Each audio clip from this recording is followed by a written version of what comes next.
All right, and welcome back to the channel. Pretty solid day. Maine was probably one of the most sweat-free games I've had in a long time. I think they ended up winning this game by 30 something. Ohio State, another pretty sweat-free game. I should have just taken them on the money line, but they ended up dominating pretty much the entire way. Detroit Mercy, another no sweat. They were winning basically also the entire game. They ended up almost, winning this game outright by like 10, 15 points. Oakland, I'm actually very happy to get a push on this one. This game was tied at half, but it really shouldn't have been. If you looked at like the underlying stats, like Oakland had, I think it was at halftime, they had like 13 additional field goal attempts. They just weren't making their shots. They were dominating the boards, dominating the turnover battle. Just every time Green Bay took a shot, it was falling in a lot more than Oakland's. They finally pull away. They could have covered this number in the end, but they kind of collapsed with like 6 minutes left to go down like by only up 8 or 9, and then they came back to push. So I'll take a push when the game's tied at half and you're on a 14-point favorite. So South Alabama officially on my fucking ban list. Oh my god, man, that is just the least gritty team I've ever seen in my entire life. Holy shit. So you are significantly the better team, right? You're playing against a 3-15 team, ULM team. You go into their house as 13-point favorites. You lose by 10. A few days later, you're in your own fucking barn, and you let them beat the shit out of you again. You lose outright again. Wow, like just terrible team. I don't know what happened to them. They were so good to start the year. They look absolutely atrocious. Maybe this is a terrible matchup against the ULM team. They just have their number for some reason, but yeah, I'm not touching this team the rest of the year. I can't stomach it. That's just disgusting. Yeah. Anyway, 3-1-1. We take a solid day. The bonus bets did pretty well as well. I think on the day I end up up a few units because I also went 2-0 on NBA. You can find my NBA bets on the spreadsheet in the description below. But we're on like a 7-0 NBA streak against the spread, so hopefully we can keep that going. Anyway, let's get into the games for tomorrow. All right, game number 1, we have St. Louis at home versus Dayton. Now, this Dayton team has been very hit or miss lately. Seems like whenever I fade them, they blow up, and when I don't fade them, they don't go off. So, but I do think this is a phenomenal spot for the St. Louis team, who's been playing a bit better as of lately. And this Dayton team, they're just so inconsistent that I don't really trust them. St. Louis has all the momentum here at home. And the main reason I like this game is the matchup. Now, if you look at the individual matchups of these two teams, St. Louis is pretty heavy. Like, in my opinion, it's a heavy, great matchup for St. Louis. So St. Louis, they shoot the 5th most of all of their shots they take. They're 5th in 3 points being a significant portion of them. And they have a phenomenal matchup here against a Dayton team that's ranked 284th against defending the 3. So I think St. Louis is going to find a lot of success from 3. And where else do they like to shoot? In the paint. They're out of all their shots, they're ranked 56th in the percentage of shots that they take in the paint. And what does Dayton not defend well? The paint. They're ranked 261st in defending the paint. The things that Dayton does defend well are things that St. Louis doesn't really rely on to score anyway, which is they don't really turn the ball over much. They don't give up a lot of offensive boards, and they don't let people take mid-range shots. But the two things that St. Louis does, basically exclusively, Dayton cannot defend. So I think it's a phenomenal matchup for St. Louis on offense. And Dayton, on the other side, they like to do very similar things. They like to shoot threes and near basket shots. Near basket, out of all their shots they take, it's 29th ranking, and that's something that St. Louis defends pretty well. They're 95th in near basket percent defense, while Dayton's 97th in near basket percent. Conversely, Dayton likes to shoot threes. That's their secondary shot. And St. Louis is ranked 28th in defending the 3. So I think this is a great spot where these teams match up phenomenally. Really, the only thing that I can see potentially going wrong here for this St. Louis team is if they turn the ball over a lot. Because, I wouldn't say Dayton's a phenomenal team at converting turnovers, but they do get a fair amount of points off of steals. And the St. Louis team, yeah, they're not great, but they do turn over the ball a bit. They're ranked 159th in points given up on steals. But Dayton's only ranked 123rd in points from steals. So I don't think it's going to make a significant difference in this game. Schedule strength is not really that significant. Dayton's played a slightly harder strength. They've been a slightly better team all year, but I just think this matchup for a St. Louis team that plays much better at home, give me St. Louis at home at +1.5. All right, heading into game number 2, we have Harvard going on the road to play Columbia. Now, I kind of love these Ivy League matchups just because I know that these kids are geniuses, but if you look at the power ratings just to start, this Columbia team has been pretty good at home. They have the 61st best home advantage in college basketball, ranked 165th in power rating when they're playing at home. And this Harvard team, although they do play better on the road, they're still a terrible team. They're a borderline top 300 team, barely within that section. And I think this Columbia team is just significantly better. If you look at how this Harvard team likes to score, they basically don't do anything well except for shoot threes. And they might find some success from 3 because Columbia doesn't defend the 3 very well. But they're still 292nd, again, in shooting threes. And so they just don't fall very often. And obviously they'll have a favorable matchup here, but I don't think it's going to be enough. Again, they also typically get some decent amount of points off steals. They'll probably have some success there. But on the other side, this Columbia team, they also shoot a lot of threes, but they're going to have a much more favorable matchup. So Harvard also doesn't defend the 3 very well, but Columbia is a very, very good three-point shooting team. They're 44th in the nation in three-point percentage compared to Harvard's 292nd. And they also take a decent amount of near basket shots, and I think they're going to have a lot of success in the near basket, and they're also going to probably get a lot more steals because Harvard does turn the ball over a little bit more. Really, the only thing that Harvard does better than Columbia is free throws, and Columbia doesn't really give you any free throws. So I think in a 40-minute game, Columbia statistically should shoot much better from 3 and also get more steals, and they're the home team who plays better at home. I think this is just a phenomenal matchup for them to beat up this pretty mediocre Harvard team. All right, heading into game number 3, we have Fairfield heading on the road to Quinnipiac.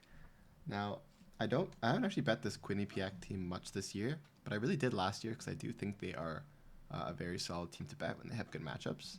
And I think today is a matchup that they have a significant edge.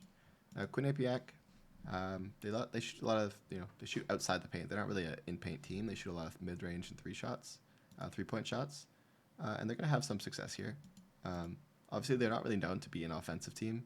They're ranked 341st in three-point percentage, but I think they will find success in the mid-range. And the reason why they score so many points in games is not because they're a phenomenal shooting team, but they are big and strong, and they will get a lot of second chance opportunities. If you look at their stats, they're ranked 33rd in conversion of second chance opportunity, and they're 25th in potential points off of second chance. So not only do they get a lot of them, they convert them. And they're going to have a phenomenal matchup here. They're ranked 33rd in second chance percentage to a Fairfield team that is 323rd in defending their own boards. So I think Quinnipiac, not a phenomenal offensive team by any means, but they're going to find a lot of success in getting their own boards. And they're playing with a ton of momentum, a lot of speed right now against this Fairfield team that's going to be coming in really slow. And I don't think they're going to have fun playing against this Quinnipiac team by any means. If you look on the other side, Quinnipiac is technically more known as a defensive team. If you look at this Fairfield team, they typically shoot very similar shooting. They shoot some near basket, but mostly mid-range and threes. And they have a really bad matchup here. The Quinnipiac defends the near basket really, really well. 68th best in the nation. Mid-range, they defended at the 109th best in the nation. And they can't defend the 3 well at all. They're ranked 292, but Fairfield doesn't shoot 3 as well in the first place. It's ranked 316th in three-point percentage. And they played really bad teams. So I really don't expect them to really find that much success from 3. And if they do, it's bad luck, but I think they're going to probably struggle. They also typically have a lot of chances on the second chance opportunities, but this Quinnipiac, again, they're ranked 46th in second chance opportunities given up in terms of conversion. I think this game is going to come down to a significant gap in rebounding on both sides of the ball. Quinnipiac's going to have 10 to 15 more field goal attempts, and that's going to be the difference in this game. So give me Quinnipiac to win this game by 11.5 at home. Heading on to game number 4, we have St. Peter's heading on the road to play Ryder. Now, I think this Ryder team is atrocious, if I'm being honest. They're bad offensively. They're bad defensively. And on the other side, we have St. Peter's, who is also really bad offensively, uh, worse than Rider, but they're a pretty solid defensive team, ranked 106th in the nation in defense efficiency. And I think they're going to find a little bit of success here. Now, the St. Peter's team is coming off potentially the worst performance in college basketball I've ever witnessed. And so I think this is a phenomenal buy low spot on them. Now, they put up 37 points in a full game, 37 points. But they also kept Merrimack to only 48. So I think their defense absolutely does show that, they can oftentimes limit, good teams scoring. They played a lot of teams this year, some pretty good teams. They beat a solid Duquesne team by 3. They beat a pretty solid Fairleigh Dickinson team. They beat a UMBC team. They kept it relatively close against Rutgers. Kept it close against UMass. They kept it close against Seton Hall, who's dog shit, to be for real. But they beat a Canisius team by 13. Obviously, they're beating up pretty bad teams. They beat Sacred Heart by 5. But they have been a decent team. And oftentimes, their defense, their offense is not phenomenal, but it does enough for them to succeed, to win games. Now, if you look at their matchup here, I'm not going to say they have an advantage anywhere. They don't shoot the ball well at all. But Rider is ranked 309th in defense. So in terms of some of the teams that they have played, especially coming off a really good defensive squad like Merrimack, this defense is going to look like butter to St. Peter's. I think they're going to find a lot of success in this bounce back spot. And this Rider team, they're going to really struggle. Rider likes to take mid-range, near basket shots. Near basket, St. Peter's is ranked 74th in the nation at defending. Mid-range, they're 123rd. 3-point, 44th. Rider may get a decent amount of free throws this game, but they don't really shoot the free throw that well. I don't think that's going to be enough of a difference for them to find some success.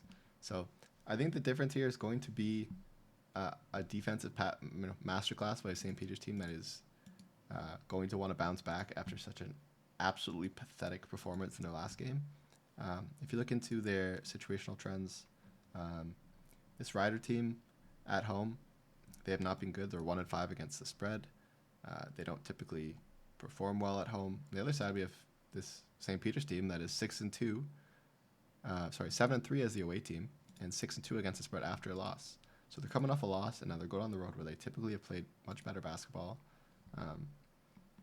There's not a significant home advantage for this Rider team. And if you look at kind of, their in-conference ratings, they're basically pretty much equal. But again, if you look at their how they perform against other bad teams, the St. Peter's team performs much better. This Rider team seems to only show up when they're playing top 25 teams. Otherwise, they're pretty much evenly matched. So I think this is a phenomenal spot to back the St. Peter's team. Rider, these are just two terrible teams. Anything could truly happen. I don't really know why I'm betting this game, but I think that the defensive edge here that St. Peter's has is going to be more than enough here to cover just the money line. So give me St. Peter's to win this game outright. All right, heading into game number 5, we have Indiana heading on the road to play Purdue. Now, this Purdue team has screwed me a couple times, but I've also won a couple times betting them. So they're not necessarily on a ban list. They just have had, I was on the bad side of their most recent collapse, where they were up like 14.5 and lost the game outright. But on paper, this Purdue team is much, much better than this Indiana team. So Indiana, Purdue has played the second hardest schedule, and they're 16-5 in the Big Ten. Indiana has played a pretty hard schedule, 25th, but they're 14-7. But like overall ranking wise, this Indiana team hasn't broken the top 50, and this Purdue team has been a top 10, top 20 team all year, especially more in the later half of the season.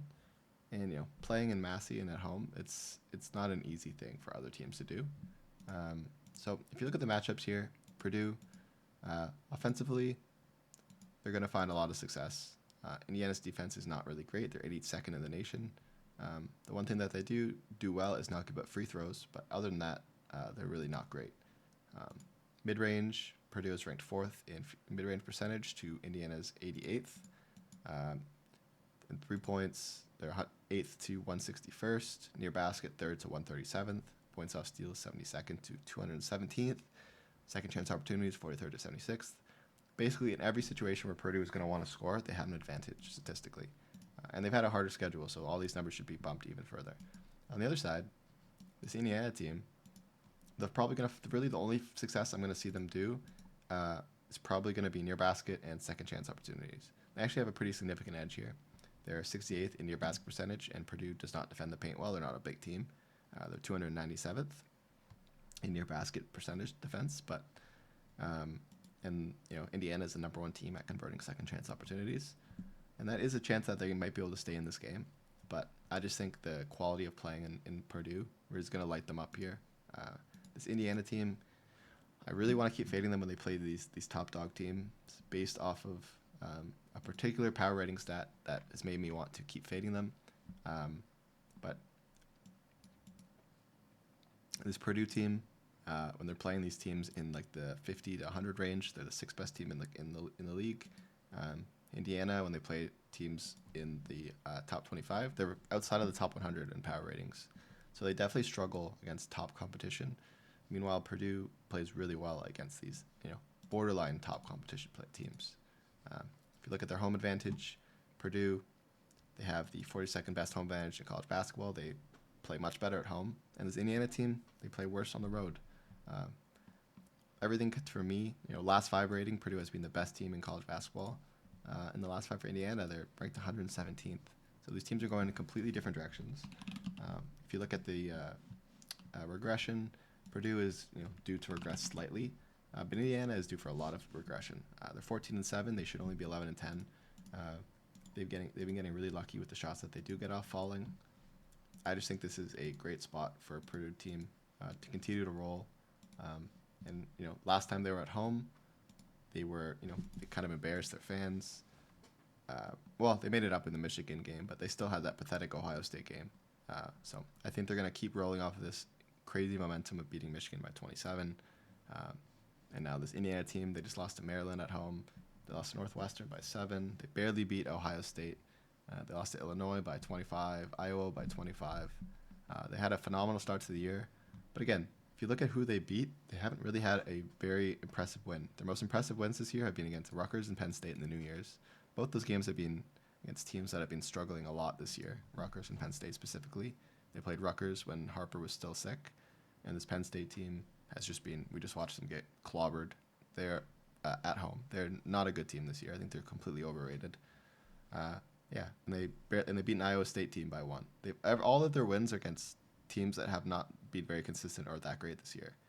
Ohio State is starting to figure it out now, but that was 2 weeks ago. Ohio State wasn't really a phenomenal team. So Purdue, they've been dominating pretty good teams. Obviously, they had a rough game against Auburn in the neutral tournament, but since then, they've been rolling any team that they play, other than an Ohio State game where they just collapsed at half. But they beat a solid Michigan team. They beat a solid Oregon team. They beat a really good Maryland team. They beat a solid Alabama team. They beat a solid Yale team. I just think this is a spot here where Indiana is going to get kind of blown out of the building by a pretty rowdy fan base. So give me Purdue to win this game by 11.5. All right, and those are my 5 favorite games for January 31st, 2025. There are quite a few games on the slate left that I haven't touched. There are a few that I might look to get if the lines move a bit. I think Butler has a pretty good spot here on the road. Princeton against Yale. I also think they have a good matchup here against Yale at home. I think Iona will, Manhattan's on my ban list, so I always fade them. But I do think Iona is actually the better team here if they can get Manhattan to turn the ball over a lot. Brown versus Pennsylvania. I think this Brown team is much better than Penn. Penn's kind of dog shit. But they sometimes show up to games, so I'm not touching that one. But I do think Brown wins and covers the short underdog spread. Kent State versus Akron. I can't trust Kent State right now. I think Akron has all the momentum. They haven't lost a game in like a month. I think they keep rolling and beat Kent State. Dartmouth, I think they cover against Cornell. They've been one of the best away dogs in the nation, and Cornell has been a super inconsistent team. So I think Dartmouth can cover that if their threes are falling. Mount St. Mary's versus Merrimack. I like Merrimack a lot to win that game, but they have been a very inconsistent home team in covering, and Mount St. Mary's has been a very consistent team at covering as away dogs. So not touching that one. Canisius, I think they win as home dogs. Niagara team is not very good on the road, and they're just not a good team in general. I think Canisius has been sneaking some wins lately. I think this is a game they could probably win outright. And Siena versus Marist, I think these teams are almost even, in my opinion. Marist may be a slightly bit better, but this game should be more of a pick-em. So if I were to bet it, I'd probably take Siena as 5.5 point road dogs. And that's everything for today. If you have any other questions on totals, let them down below. And let's hopefully keep rolling. Thank you so much for watching, and I will see you guys tomorrow.